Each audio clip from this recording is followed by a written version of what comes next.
Hi, everyone. Good evening. This is JB Trader with Crypto Trading. And today I want to show you this new platform that I just got on. It's called Binance. All right. And it was pretty hard to get this. Registrations have been locked out on and off for a long time on this exchange. It's a very large exchange out of Japan. So I'm so grateful that my friend Ty told me to get on it ASAP, and I got a registration. So it's really good to be in a community of friends, okay, in the crypto world. You need to have people having your back. You can't be on all the news all the time, right? So here is Binance. And today, I just want to do a quick run through, just learning this myself, um, the platform, and navigating myself around it. So right now, first thing I did was I kind of did some favorites. I added different cryptocurrency pairs here. Now, all of these were like in the top 25 or so, definitely in the top 30. And that was earlier today. So their 24-hour volume has changed, but this was based upon the coinmarketcap.com, like the top 25, okay, based upon their market cap. And so what I like to do is when I buy something, I like to buy stuff on sale, okay? And so if you look up here, if you like click on it, it puts it in order. So like if you click on pair, it can like alphabetize it, price, it can go from low to high and so forth, or high to low. I can click on 24-hour percent change. Now this is what is interesting, because when I click on it, if you notice, like a top gainer for the day, over 30% gain is BNB, Bitcoin pair. And over here, 24-hour volume, if I want it, I can go off the highest volume for the day, which you have XRP, and below that, TRX, which is Tron, and then down on third place for the day, you have Ethereum. So the one that I want to use is this one right here. So again, when I buy stuff, I like to buy it on sale. I don't want to really go after the one that's had a huge rally, okay, in price. I want to scroll all the way down to the bottom and see who's had a nice juicy pullback, who is really cheap today, okay, who is on sale. So just for today's sake, for example, I'm going to look at ICX. It's down 14.6 or 7%. Look at that.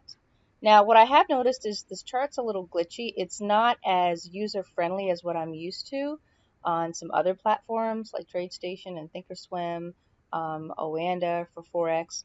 So it's, hopefully they'll get these glitches out. I'm pretty sure it's not my computer or my internet. So for example, I clicked on a 12-hour. Now, for people who aren't too familiar with how a price chart works, these are candles. Okay, now when I first logged on, there were indicators on here. That was, I guess, by default. There was like a MACD on there, and there was a moving average on there. There was actually like a couple of different moving averages. There was like another one. I'm not going to use those. I know how to use them, and a lot of traders do go off the moving average and MACD and a bunch of different indicators. I mean, I can really stack them on here if I want to, and then I'll have like no room for my price chart, right? I'm not going to do that. So what I did is I just closed it. Just clicked on the X, just got rid of them. I like to keep my chart clean and simple. I do like colors. I do like to color coordinate my lines, and the tools that I do use. So again, right now, here is the symbol ICX. So the way a currency pair works is the first quoted currency is called your base currency, and then the one to the right is your quote currency. And so basically the price that's on here is what is quoted. Hang on a second. Okay, so this is going to tell me how many Bitcoins it takes to purchase 1 unit of ICX. All right. And right now, this is the price. Okay. Over here, you've got your ask, and over here, you have your bid. It's interesting how this is vertical like this instead of horizontal. Usually, a bid and ask will be like to the left and right. This one is the ask is on top and the bid is on the bottom. So I'm going to go to full screen. Now, what candlesticks means is each candlestick represents a unit of time.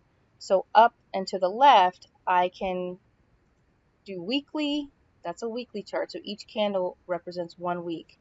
Okay. And some of these currencies are so new, it doesn't have a lot of data to go back that far to have a lot of candles if you're in a higher time frame like a weekly. This is a daily. Dailies are really good. Usually I use weekly and daily candlesticks to do like position trades, swing trades, long term kind of buy and hold, or even if I want to trade but in a large time frame. For today's sake, just to have a lot of data points, I'm going to look at the 12-hour. So each candlestick represents 12 hours. All right. And just to keep this really simple for right now, just so you can start to look at price charts and not be totally confused as to what you're looking at.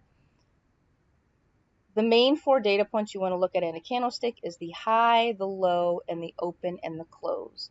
Very important data points. Another important thing to look at is the trend. Okay, so what's the trend here? Well, was going up. Now let me put a tool here. So if you go to tools, here's trend line. Again, this platform's a little glitchy. Hopefully this will work. It's not working great. It's pretty glitchy. I can't even see the bottom of my screen here. Oh, brother. Erase it.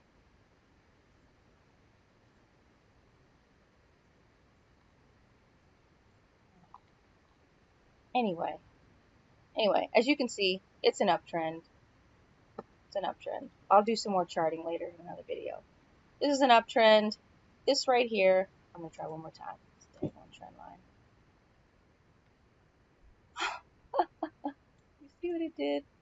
This is so glitchy. I feel like I'm cussing at it. Why are you glitching? Stop being a glitch. Alright, forget the trend line, okay? 6-hour chart, go back to 12-hour. I had to change time frames just to erase the daggone thing. So anyway, I'm going to use the crosshairs. Alright, you can see this is going up, okay? It's a very, very steep uptrend. Very, very steep uptrend. Now, see this? It's the pullback. See how price fell? It's on sale. Okay? It fell to an area of support here. Okay? There's buyers here. I want to go looking to go long there, or you looking to go long right here? I would consider that. All right? So this is what I do. So if I go to my favorites again, if I go to the next one at the bottom of the list with a negative 7.3% change for the day, XVG, same thing. You can see it has a pullback for the day. It had a pullback. It's on sale. So that's just a way that you can quickly do a quick scan. Go to coinmarketcap.com, put in some big movers or put in, your positions. Well, if you're using this platform, your positions will be here. Anyway, I just started them to make them my favorite. Click on here for percent change over the last 24 hours.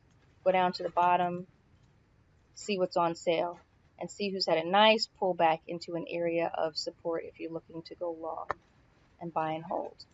All right, so this is my experience with Binance today. I'm going to continue to keep working with this platform, and yeah, it's pretty good. It's got some glitches, but I'm sure they'll work through it. No guarantees, but benefit of the doubt. All right, thank you so much for tuning in with me. This has been fun, and on the next videos, we're going to look at some more cryptocurrency and chart some of these babies. All right, peace out. Bye.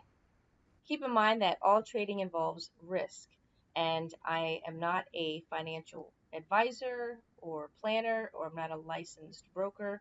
I'm simply an individual trader, and I'm just sharing with you my journey into the world of crypto trading and investing in general. I'm not advising to buy or sell anything.